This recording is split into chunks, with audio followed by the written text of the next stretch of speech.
नारायणाखिल गुरो भगवन् नमस्ते शिवाय नमः शिवलिंगाय नमः तन्मे मन शिव संकल्पमस्तु।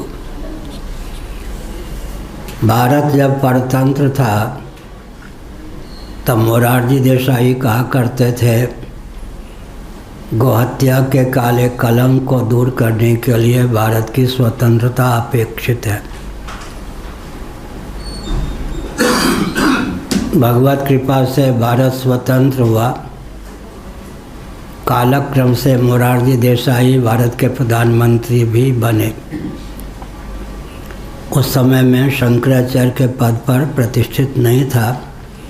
हमारे पूर्वाचार्य स्वनामधन निरंजन देव जी महाभाग पुरी पीठ के शंकराचार्य जी, ज्योतिर्मठ के शंकराचार्य जी, स्वनामधन स्वरूपानंद सरस्वती जी महाराज, एक हमारे गुरु भाई नंदनंदनानंद सरस्वती जी, जिनके पूर्वाश्रम का नाम था नंदलाल शास्त्री जी, राजस्थान से रामराज परिषद की ओर से जो सांसद भी रह चुके थे। ये तीन महान भाव मोरारजी देसाई प्रधानमंत्री से मिले।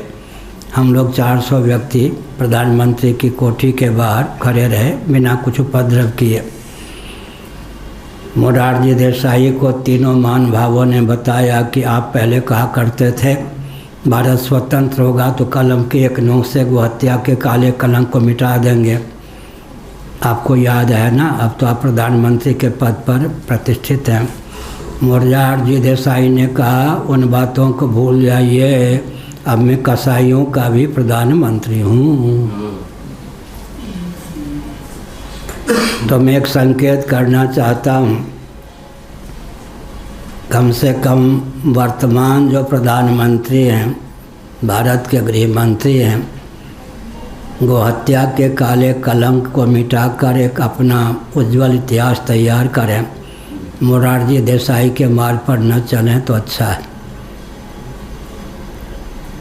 क्योंकि पृथ्वी के 7 धारक तत्वों का वर्णन स्कंद पुराण में है। एक ही श्लोक माहेश्वर कुमारिका खंड के दूसरे अध्याय में, काशी खंड के दूसरे अध्याय में आया है। गोभिर विप्रैश्च वेदैश्च सत्यभिः सत्यवादिभिः अलुब्धैर दानशीलैश्च सप्तभिः धार्यते महि। सावधान, सातों पर विचार करें। गोवंश पृथ्वी का धारक है, उसकी दुर्दशा, गोवंश को विकृत और विलुप्त करने का षड्यंत्र भारत में है ही, विश्व स्तर पर है। विप्रैश्च सदाचार संयम संपन्न वेदज्ञ ब्राह्मणों को भी विकृत और विलुप्त करने का षड्यंत्र चल रहा है, विकास के नाम पर विनाश। वेदैश्च वेदादि शास्त्रों के भी अपकर्ष का गरड़िए के गीत इत्यादि के माध्यम से चल ही रहा है। सती साध्वी देवियों को भी संस्कृति के नाम पर विकृत करने का अभियान चल रहा है।